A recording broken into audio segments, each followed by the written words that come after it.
Pendengar RRI dimanapun Anda berada, selamat pagi kembali untuk Anda yang baru saja tune in bersama kami di 100,5 MHz AM 783 kHz ataupun melalui audio streaming kami di www.rri.co.id.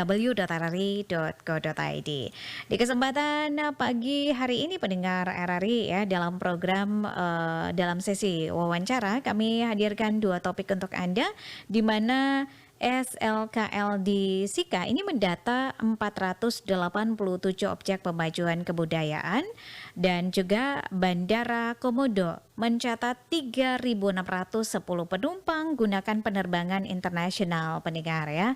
Dan untuk membicarakan dua topik ini kami nanti akan menghubungi Kadis Pariwisata dan Kebudayaan Sika FN Edomeko dan juga Kepala Unit Penyelenggara Bandara Udara UPBU Komodo Labuan Bajo, Sepi Triyono, pendengar RRI ya.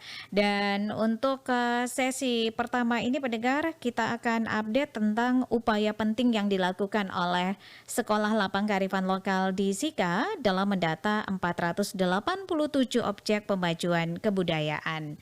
Dan di ujung telepon sudah bersama kami Kepala Dinas Pariwisata dan Kebudayaan Kabupaten Sika, FN Edomeko. Pak Kadis, selamat pagi. Selamat pagi Kakak Leli dan seluruh pendengar RRI Pro 1 ND di mana saja berada. Selamat pagi, salam hangat dari Maumere, Kabupaten Sika. Oke, kayaknya lebih semangat ya hari ini ya. Mungkin karena ada penambahan usia begitu Bapak. Happy birthday. Setiap hari harus selalu semangat. Setuju Itu sekali. Kakak. Oke, dan ini semangatnya juga bisa ditebarkan kepada pendengar RRI yang mendengarkan kita pagi hari ini ya Bapak ya. Oke. Semoga. Amin, amin. Bapak, apa yang menjadi motivasi begitu ya, motivasi utama untuk mendata ini tercatat ada 487 objek pemajuan kebudayaan Bapak di Sika. Silakan. Oke, terima kasih. Pertama perlu saya informasikan ke publik bahwa SLKL, Sekolah Lapang Kearifan Lokal ini diselenggarakan oleh Kementerian Pendidikan, Kebudayaan, Riset dan Teknologi Republik Indonesia. Yang sesungguhnya di NTT ada 3 kabupaten, itu Kabupaten Lembata, Larantuka, Flores Timur, dan Kabupaten Sika. Dan untuk Kabupaten Sika ada berdasarkan temanya itu adalah peningkatan kedaulatan pangan lokal pada pulau-pulau pesisir, pulau-pulau kecil, sehingga untuk Kabupaten Sika itu mereka pilih Pulau Kojodoi, Desa Kojodoi, Pulau Pemana, itu ada 2 desa, Samparong dan bukan Samparong, Desa Pemana, kemudian Pulau Pelue, kemudian saya meminta supaya disertakan juga desa-desa yang ada di Pulau Flores atau di Kabupaten Sika daratan, karena keunikan dari tantangan pangan dan objek pemajuan kebudayaan yang ada di Pulau Flores atau di Kabupaten Sika daratan, sementara di pulau-pulau macam Pulau Koyodoi, Pulau Pemana itu sama karena karakter pulaunya berdekatan, juga mengalami tantangan musim yang sama, sehingga ya nanti tidak ada hal baru yang ditambahkan. Oleh karena itu kawan-kawan dari kementerian sepakat, sehingga kami juga menambahkan untuk Sika daratan itu kita mengambil beberapa desa sekaligus. Kebetulan kita memahami lebih baik tentang tantangan untuk kedaulatan pangan, sehingga kita sengaja mengambil desa-desa yang mewakili etnik-etnik yang ada di Kabupaten Sika, sehingga ada di wilayah Lio, wilayah Tanah Air, wilayah Sika Krowe, seperti itu Ibu. Sehingga pandu budaya kuotanya itu 20 orang, tetapi kita mengusahakan dari 20 orang itu mewakili semua etnik yang ada, juga secara konseptual, Mhm. mewakili semua tantangan yang dihadapi oleh masyarakat kita di desa-desa. Mmm. Sehingga ada 20 pandu budaya yang bekerja selama 3 bulan ya, karena acara SLKL ini sesungguhnya dimulai pada bulan Mei. Mhm. Pada bulan Mei itu ada kurang lebih 4 hari, Iya. di mana kawan-kawan pandu budaya yang jumlahnya 20 orang dari berbagai desa ini diberi ya bimbingan teknis, kemudian pelatihan bagaimana Mhm. mencatat, menemukan, mengenali, kemudian mendata 10 objek kebudayaan, juga potensi-potensi pangan lokal baik yang masih dipertahankan di desa-desa maupun yang sudah Mmm. hilang atau sudah tidak digunakan atau tidak dikonsumsi lagi oleh masyarakat desa ini. Mmm, mhm. Sehingga, setelah mereka diberi pelatihan mereka kemudian diminta bekerja bulan Juni, Juli, Agustus, lalu soalnya itu September, Mhm.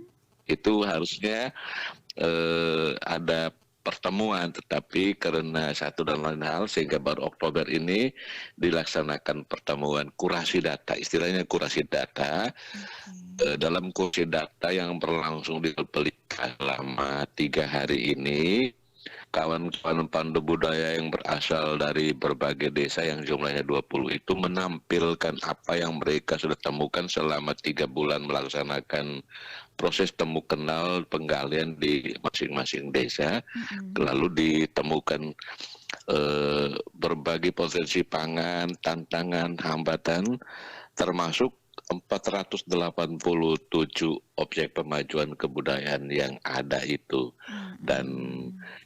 kebetulan teman-teman mengangkat itu menjadi sorotan dalam berita, sehingga pagi ini kita berdiskusi tentang 487 objek pemajuan kebudayaan. Iya. Demikian Kakak dia punya garis besar isi angka 487 ini. Oke deh. Jadi ini yang dipilih ada 3 kabupaten di Flores begitu ya, yakni di I Flores Timur, Larantuka, Lembata, dan juga di Sika begitu ya Bapak ya. Kira-kira apa yang menjadi alasan begitu ya, sehingga memilih 3 kabupaten ini di Flores dan juga Lembata untuk, dilakukan, pencatatan begitu ya, objek pemajuan kebudayaan? oh ya, terima kasih.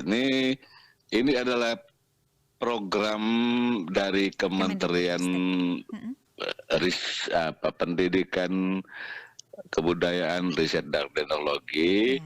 Lalu pertanyaan ini harusnya mereka yang jawab, mengapa mereka memilih pulau-pulau Kira-kira ini? jangan Tetapi sampai sudah saya disampaikan saya begitu ya? membantu karena saya juga Mhm. menanyakan itu, Iya "Loh menarik kenapa ini ya, kamu pilih yang gini-gini?" Ya, mhm. "Oh Bapak Kenapa itu tidak ende begitu ya? kami." Iya, Heeh. jawabannya itu bahwa mereka kebetulan bekerja sama dengan BRIN, itu Badan Oh Riset dan BRIN, Inovasi Nasional, kemudian juga mhm, dengan media, mhm, antara lain Kompas,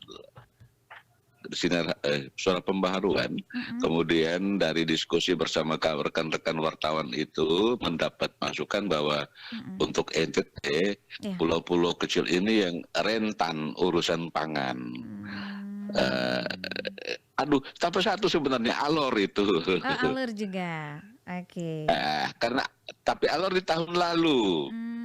untuk tahun ini Alor 3 tahun kabupaten ya? lalu, tahun ini 3 kabupaten yang saya sebut tadi. Oke, baik. Di awal tadi Bapak menjelaskan bahwa, fokusnya adalah di daerah-daerah pesisir di Kabupaten Sika, namun kemudian, ditambahkan, diminta begitu ya, oleh Dinas Pariwisata untuk mendata di daratan juga ini. Nah, dari total 400-an sekian yang didata, yang berhasil didata 487 ini berarti, sudah 2 ini ya, daratan dan juga di pesisir begitu ya yang didata. Nah mungkin ini bisa disampaikan kepada pendengar RRI untuk daratan itu berapa banyak yang didata kemudian, begitu juga yang di pesisir begitu? Eh, Kakak, suaranya sedikit putus-putus, saya Oh ya? belum tangkap lengkap pertanyaannya bagaimana?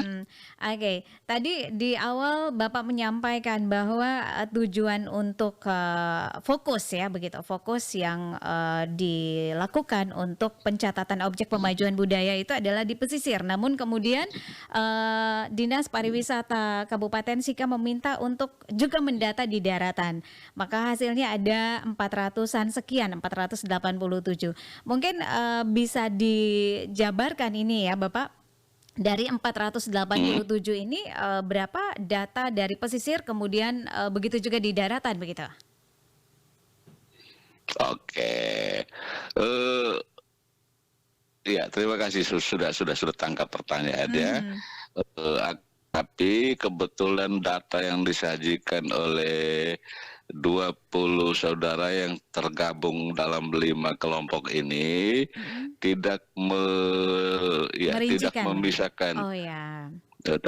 tidak memisahkan, karena disajikan data itu mereka menyajikan secara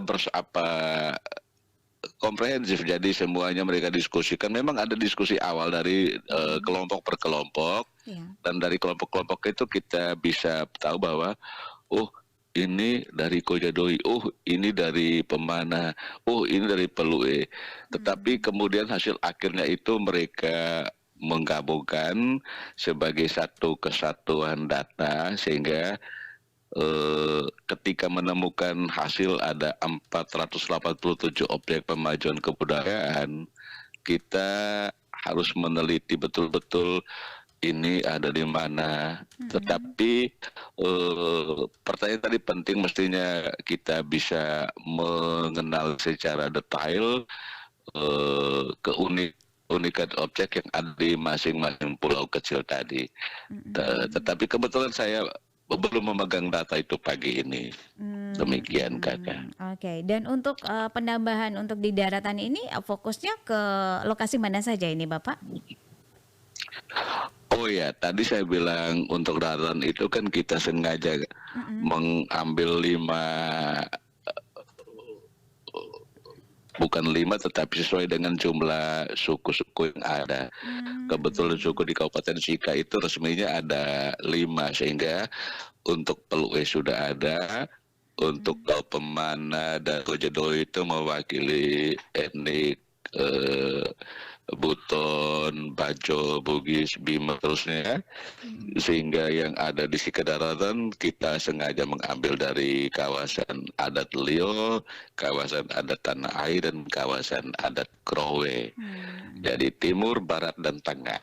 oke. Sehingga melengkapi data kita, karena sejujurnya Mhm, 487 objek pemajuan kebudayaan ini juga sejalan dengan Undang-Undang tentang Pemajuan Kebudayaan yang mewajibkan setiap kabupaten dalam tempo 5 tahun itu harus menyusun sebuah buku besar bertajuk Pokok-pokok Kiran Kebudayaan Daerah, mhm, sehingga apa yang ditemukan oleh kawan-kawan pandu budaya ini merupakan sumbangan yang sangat berarti bagi kami mhm, dalam menyusun pokok-pokok kebudayaan daerah untuk 5 tahun ke depan. Karena mhm, sejujurnya kami memiliki 5 etnik, tetapi dalam menyusun pokok-pokok kebudayaan daerah belum semua etnik itu objek kebudayaannya mhm. dicatat secara lengkap,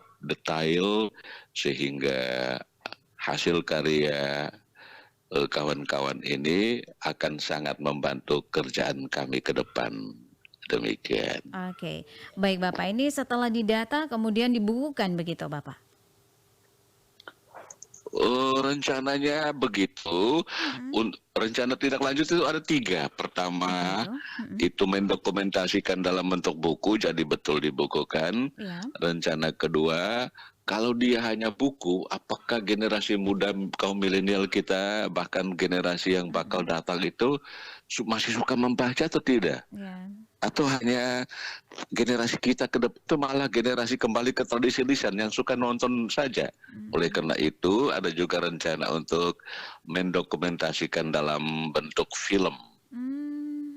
Nah, Mhm. kemudian proses penyampaian ke publik oke deh kita sudah bikin buku, oke deh kita sudah bikin film, Film ya. tapi untuk menyampaikannya ke publik nanti direncanakan akan diadakan festival. Jadi ada festival objek pemajuan kebudayaan sekaligus festival Hmm. pangan lokal dan keseluruhnya dibiayai oleh Kemendikbud RI Mm-mm. dan inilah yang sudah terjadi di Alor.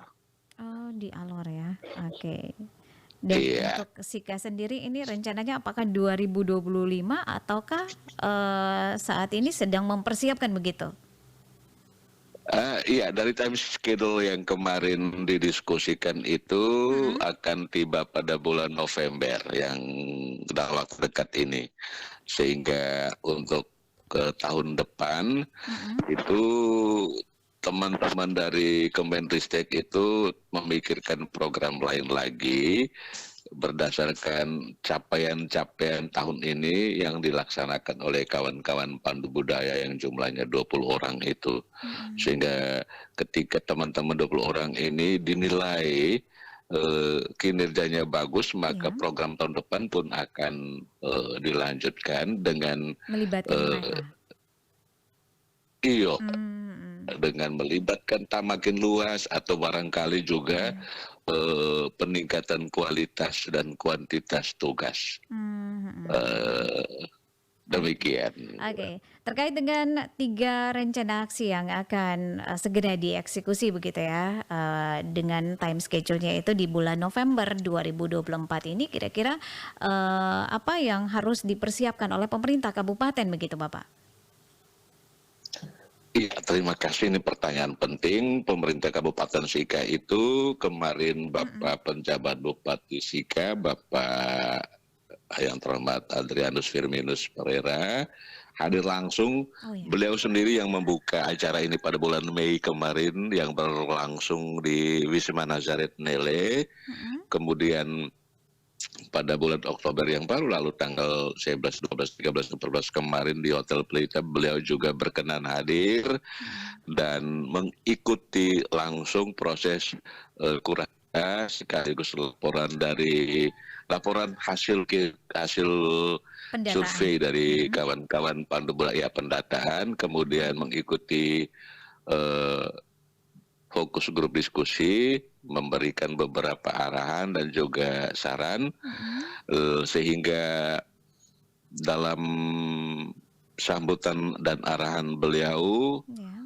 sang bisa tampak bisa saya sampaikan jawaban dari pertanyaan Kakak Leli barusan bahwa pemerintah Kabupaten Sika Mm-mm. mengapresiasi dan menghargai tinggi. Oke. Pertama berterima kasih karena Kementerian Pendidikan memilih Kabupaten Sika untuk melaksanakan program Sekolah Lapang Kearifan Lokal ini. Mm-mm. Kemudian berterima kasih karena sudah menemukan berbagai objek pemajuan kebudayaan dan khusus tentang temanya tentang kedaulatan pangan, Bapak Penjabat Bupati Sika juga menyampaikan bahwa hal ini sangat penting karena jumlah masyarakat Kabupaten Sika itu 300.000 jiwa lebih. Mm. Satu hari itu makannya sekian ton, sementara kemampuan menghasilkan beras internal di Kabupaten Sika kan sedikit, Ya, sehingga ada 60% beras yang malah harus masuk didatangkan dari dari luar. luar daerah. Mm-mm. Itu dari Surabaya, dari Sulawesi, sehingga proses menemukan potensi pangan lokal ini sangat diapresiasi oleh Bupati. Mm-mm. Dan tantangan ke depan itu apakah masyarakat kita itu masih suka pangan lokal atau tidak, dan ini yang pekerjaan besar bagi pemerintah Kabupaten Sika Mm-mm. yang kebetulan tugas ini diampu oleh Dinas Ketahanan Pangan dan dinas-dinas lainnya, sehingga dalam fokus grup diskusi itu teman-teman kepala dinas dari beberapa dinas terkait juga diundang seperti dari Bapeda. Mm-mm. Kalau untuk Kabupaten Sika namanya sudah rubah jadi Baperida, Badan Baperida. Mm-mm. Perencanaan Pembangunan, Riset dan Inovasi Daerah, dari Dinas Perikanan, Dinas PMD, Dinas Kesehatan, eh, Dinas Ketahanan Pangan, Mm-mm. berbagai unit kerja yang tugas pokok dan fungsinya jika ada berkaitan dengan urusan pangan, berarti Ya. itu diajak untuk ikut diskusi, Mhm. memberikan masukan terhadap program ini ke depan. Oke. Dan singkat kata, Bapak Penjabat Bupati menyampaikan apresiasi dan juga siap untuk tindak lanjut di temuan kawan-kawan pandu budaya ke depan. Mhm. Oke, baik Bapak, sebelum kita akhiri obrolan kita, apa dampak yang, diharapkan begitu ya dari pemajuan kebudayaan ini untuk, masyarakat Sika ke depannya? Yang diharapkan itu terhadap para pandu budaya sendiri Mhm. untuk terus melakukan riset walaupun setelah masa bulan riset ini, siapa tahu masih ada objek pemajuan kebudayaan yang luput dari pengamatan Mhm. berdasar hasil kurasi data. Lalu tujuan ini bagaimana kita, tujuan akhirnya dan tujuan utamanya itu adalah bagaimana kita pelan-pelan eh, mengedukasi warga untuk kembali mencintai pangan lokalnya Mhm. dalam rangka mengurangi ketergantungan kepada pangan dari luar, Iya. teristimewa pangan instan yang juga menyebarkan berbagai penyakit modern. Di antaranya ya dibahas juga stunting. Dan ada Mhm. video Iya? yang menarik itu bagaimana orang kita Mhm. tidak suka makanan lokal yang luar biasa gizinya, tetapi lebih suka, anak-anak kita terutama lebih Mhm. suka Yang instan? menukarkan telur ayam di kios yang jual mie instan. Itu ada video Mmm. yang betul-betul menggoda kesadaran Iya, kita. betul betul. Oke, baik, terima kasih Bapak Kadis untuk waktunya dengan RRI di kesempatan, pagi hari ini. Kami RRI ND selalu siap begitu ya untuk update informasi-informasi selanjutnya ini ya terkait dengan rencana aksi, ini menarik begitu Bapak ya. Oke, terima kasih Iya, Bapak. Mhm.